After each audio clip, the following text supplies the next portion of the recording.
Gaming, and by extension trophy hunting, is already a challenge enough hobby as it is, but what happens whenever you add actual challenges into the mix? I love me a good challenge. I love to test my boundaries, but it's not for everyone. So let's delve deeper into some of the pros and cons of challenges and see if they're for you. Now, when it comes to challenges within trophy hunting, the first thing I think about is coming out of your comfort zone. Whether it be things like challenge yourself to a difficult game or game mode, such as the Evil Within's Akumu difficulty, which is infamous in the fact that if you get hit, you are dead. It is over. You go back to your checkpoint. A stressful enough situation as it is within the game, if you're not used to horror, with having to deal with trying to constantly go around looking for collectibles, looking for ammunition, looking for the way to go without getting hit by a single enemy. Or be it speedrunning a game, such as a franchise near and dear to my heart, Resident Evil, which nearly every single game requires you to do some form of speedrun, varying in the hours that you may have to do. Now, some people, of course, would use infinite ammo, cheat weapons, or even glitches within the game to try and go through these. But if you're someone like me, and you're challenging yourself to get that speedrun legitimately, it can be extremely stressful to try and remember the layout of the map, what you need to do, the items you need to find, and what enemy waits behind you in every single corner, while also trying to keep some form of track of your times and making sensible saves where you can save time later. Or if you're a true masochist like myself, you'll take on challenges such as permadeath, something that transcends the word challenge. Whether it be something like Alien vs Predator on the PS3 that has chapter-specific permadeath, or if you're going to go into the big leagues and challenge Wolfenstein 2's infamous Mein Leben, which I do not have yet, but by God, I will not let it defeat me. Now, while I do say this, there's a real risk of introducing the infamous burnout into your life from running these challenges. While Mein Leben wasted my entire Christmas leave, I didn't feel any burnout, but on the flip side, my brother, Vault Boy Steve, he challenged this as well, and it burnt him out hard to the point that he had to walk away from the game and decide to come back another day. Don't trust you, mate. I will trip over your body and die.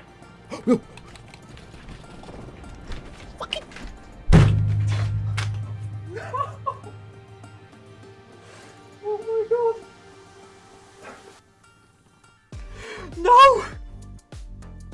But this isn't the only form of burnout. There's a variety of different ways burnout can be introduced into your life, one of which is quantity rather than quality. You could be trying to challenge yourself to doing so many different platinums in a year. Such as myself, in 2023, I tried to challenge myself to doing 100 platinums within the year. Balancing such a colossal task with an already busy work-life schedule is a challenge in its own right, but it's not the only aspect of burnout in the trophy hunting community. Grinding out a ridiculous amount of collectibles is another avenue towards quick trophy hunting burnout, as was experienced recently whenever I went for the Platinum Trophy in Anthem with the boys from the Platinum Podcast.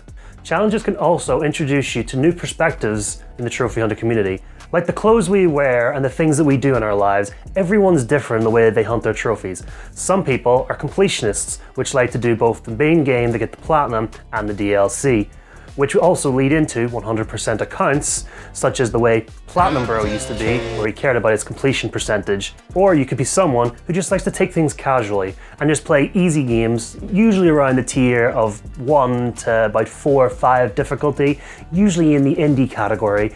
But there's nothing wrong with just enjoying gaming while also doing trophy hunting.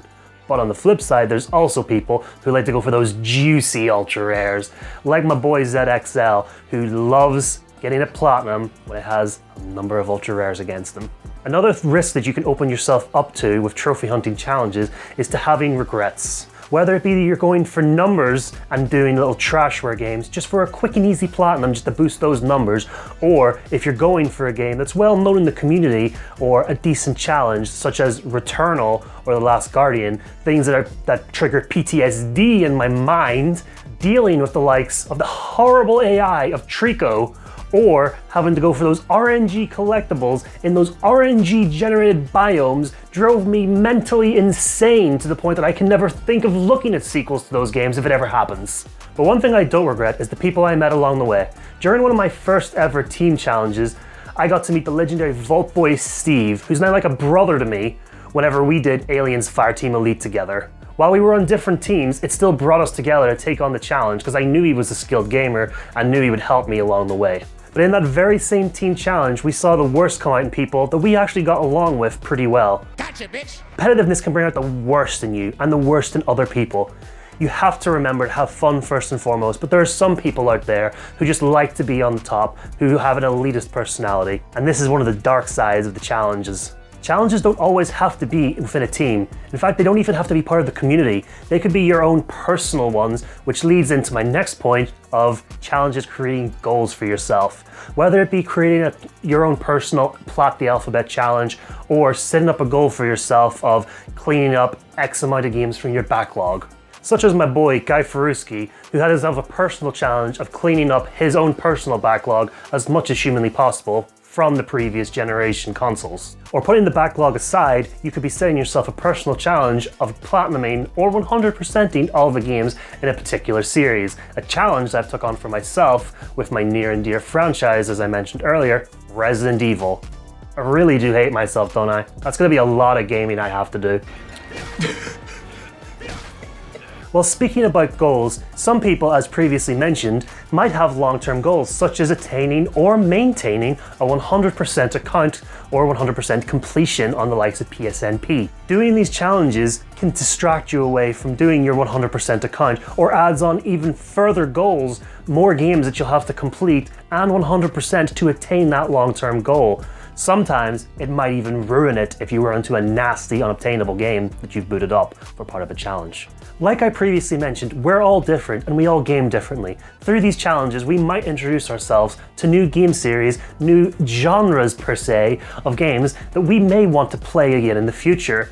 I myself challenged myself to play in a few more FPS games, such as the Battlefield games. They ask you how you are, you just have to say that you're fine when you're not really. A genre that I usually stay away from because it's not really my thing, and Call of Duty haunted me back in the day when all they cared about in the long term was the online. And this carries over to other aspects. Perhaps you are too afraid to try horror-based games. But I've got friends who've challenged themselves to games such as White Day, a game that I consider a diamond in the rough. It's one hell of a grind, but it has so many horror aspects into it that you can find enjoyable to move up to the likes of the infamous Outlast 2. Now, while discovering all these new games and genres to play and enjoy, there is one thing that we cannot forget. We've all got bills to pay, we've all got mouths to feed, and money is always something that's going to come back to bite us. These games are at a premium. Whether you buy them new, used, or on a sale, it's going to cost you a lot of money to fill your library up with all these glorious games to play in these challenges. And let's not forget all those games you already bought in your backlog. Money is a commodity, and we're not made of it. So the biggest thing to take back from this is, while all these gaming challenges, and gaming in general, is fun and has all these pros and cons to it, it's going to cost you a pretty penny. So maybe you need to sit down and think to yourself, am I ready for this? And more importantly, can I afford this?